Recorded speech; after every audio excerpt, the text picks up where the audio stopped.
എളുപ്പത്തിൽ ഒരു ചായക്കടി ഉണ്ടാക്കുന്ന വീഡിയോ ആണ് ഇന്ന് ഞാൻ ചെയ്യുന്നത്. നമുക്ക് വൈകുന്നേരം ഒരു 10 മിനിറ്റ് സമയം കൊണ്ട് ഉണ്ടാക്കിയെടുക്കാൻ പറ്റിയ നല്ലൊരു സ്നാക്കാണ്.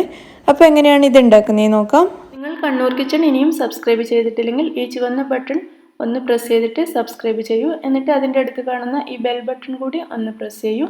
അപ്പോൾ ഞാനിടുന്ന വീഡിയോസൊക്കെ നിങ്ങൾക്ക് പെട്ടെന്ന് കിട്ടുന്നതായിരിക്കും. ഇതിനു വേണ്ടി ആദ്യം തന്നെ ഒരു ബൗളിലേക്ക് ഒരു മുട്ട എടുത്തിട്ടുണ്ട്. ഈ മുട്ടയിലേക്ക് ഇനി നമുക്ക് ചേർക്കേണ്ടത് 2 പച്ചമുളക് പൊടിയായിട്ട് അരിഞ്ഞത്, കുറച്ചൊരു 2 ടേബിൾ സ്പൂൺ വരെ മല്ലിയില പൊടിയായിട്ട് അരിഞ്ഞത്, പിന്നെ കുറച്ച് കറിവേപ്പില അരിഞ്ഞത്, അതുപോലെ ഒരു ചെറിയ കഷ്ണം ഇഞ്ചി അരിഞ്ഞത്.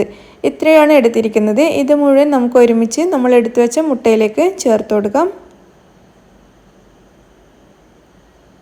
ഇനി ഇതിലേക്ക് 1.5 ടീസ്പൂൺ മുളക് പൊടി ചേർക്കാം, 1/4 ടീസ്പൂൺ മഞ്ഞൾപ്പൊടി, 1/2 ടീസ്പൂൺ വരെ ഗരം മസാല പൊടി, ഒരൽപ്പം ഉപ്പ്. ഇനി ചേർക്കേണ്ടത് 1/2 കപ്പ് പാലാണ്. 240 ml കപ്പിൽ 1/2 കപ്പ് പാലാണ് ഞാൻ എടുത്തിരിക്കുന്നത്. ഇതെല്ലാം കൂടി നന്നായിട്ടൊന്ന് മിക്സ് ചെയ്യാം. നന്നായിട്ട് മിക്സ് ചെയ്തെടുത്തിട്ടുണ്ട്. ഇനി നമുക്കിതിലേക്ക് ആവശ്യത്തിന് റവ ചേർത്തിട്ട് നന്നായിട്ട് കുഴച്ചെടുക്കാം. റോസ്റ്റ് ചെയ്യാത്ത റവയാണ് എടുക്കേണ്ടത്.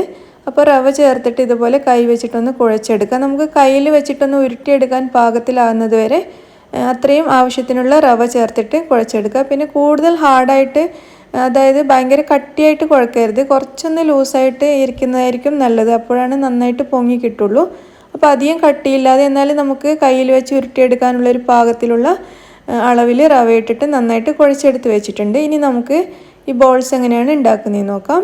ഇതുണ്ടാക്കാൻ വേണ്ടിയിട്ടൊരു ചീനച്ചട്ടി അടുപ്പത്ത് വെച്ചിട്ടുണ്ട്. ചട്ടി ചൂടാകുമ്പോൾ ഇതിലേക്ക് ഫ്രൈ ചെയ്യാൻ ആവശ്യത്തിനുള്ള എണ്ണ ഒഴിച്ചു കൊടുക്കാം.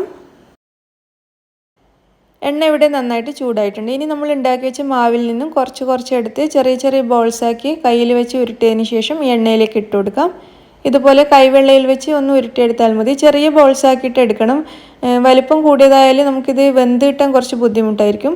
അതുകൊണ്ട് ചെറിയ ചെറിയ ബോൾസാക്കി ഉരുട്ടിയതിന് ശേഷം നമുക്കിതിൽ ഇട്ട് കൊടുക്കാം. കാരണം ഇത് കുറച്ചുകൂടി പൊങ്ങി, ഇത് വെന്ത് വരുന്ന സമയത്ത് കുറച്ചുകൂടി വലിപ്പം ഉണ്ടാവും. ഇത് നന്നായിട്ട് പൊങ്ങി വരും. നമ്മളിതിൽ മുട്ട ചേർത്തിരിക്കുന്നതുകൊണ്ട് കുറച്ചുകൂടി പൊങ്ങി വരും. അപ്പോൾ നമ്മൾ ചെറിയ ബോൾസാണ് ഇട്ടതെങ്കിലും ഒരല്പം വലിപ്പം ഇതിനുണ്ടാവും. ഇതുപോലെ ഇളക്കി നന്നായിട്ട് ഇത് ഫ്രൈ ചെയ്തെടുക്കാം. ഇത് ഫ്ലെയിം കുറച്ച് വെച്ചിട്ട് ഫ്രൈ ചെയ്താൽ മതി, അല്ലെങ്കിൽ ഇതിൻ്റെ പുറം ഭാഗം പെട്ടെന്ന് കരിഞ്ഞു പോയി ഇതിൻ്റെ ഉൾഭാഗം വേവാതെയായി പോവും. അതുകൊണ്ട് ഫ്ലെയിം കുറച്ച് വെച്ചിട്ട് ഇളക്കി ഫ്രൈ ചെയ്യുന്നതായിരിക്കും നല്ലത്. നല്ലൊരു ഗോൾഡൻ കളറായി വരുന്നത് വരെ ഫ്രൈ ചെയ്യണം. ഇടയ്ക്ക് ഇതുപോലെ ഒന്ന് ഇളക്കി കൊടുക്കുക. ഇങ്ങനെ ഇളക്കിക്കൊണ്ടേയിരുന്നാൽ എല്ലാ ഭാഗവും ഒരേപോലെ നമുക്ക് മൊരിഞ്ഞ് കിട്ടും. നമ്മുടെ റവ ബോൾസ് ഇവിടെ നല്ലൊരു ഗോൾഡൻ കളറായി മാറിയിട്ടുണ്ട്. ഇനി ഇത് നമുക്ക് എണ്ണയിൽ നിന്നും മാറ്റാം. ഇത് കണ്ടില്ലേ, ഒട്ടും എണ്ണയൊന്നും കുടിക്കില്ല, തീരെ എണ്ണയൊന്നും ഇല്ലാതെ കഴിക്കാൻ കഴിയുന്ന നല്ലൊരു സ്നാക്സാണ്. നമ്മൾ ഫ്രൈ ചെയ്യുന്ന സമയത്ത് ഇതിൽ എണ്ണ കുടിക്കുകയില്ല. അപ്പോൾ ഇത് മുഴുവൻ ഞാനൊരു പ്ലേറ്റിലേക്ക് മാറ്റിയിട്ടുണ്ട്. ഇതുപോലെ നമുക്ക് മുഴുവൻ ബോൾസും ഉണ്ടാക്കിയെടുക്കാം. മുഴുവൻ റവ ബോൾസും ഇവിടെ ഉണ്ടാക്കിയെടുത്തിട്ടുണ്ട്. നല്ല സ്പൈസി ആയിട്ടുള്ള, നമുക്ക് ചായയുടെ കൂടെ കഴിക്കാൻ പറ്റിയ നല്ല ടേസ്റ്റി ആയിട്ടുള്ള റവ ബോൾസാണ്. അപ്പോൾ ഇത് ടൊമാറ്റോ കെച്ചപ്പോ ചട്നിയോ എന്തെങ്കിലുമൊക്കെ കൂടെ ഉണ്ടെങ്കിൽ നല്ല ടേസ്റ്റ് ആയിരിക്കും. അപ്പോൾ നിങ്ങളെല്ലാവരും ഇതൊന്ന് ട്രൈ ചെയ്ത് നോക്കുക. ഇഷ്ടമാവുകയാണെങ്കിൽ അഭിപ്രായം അറിയിക്കുക. താങ്ക്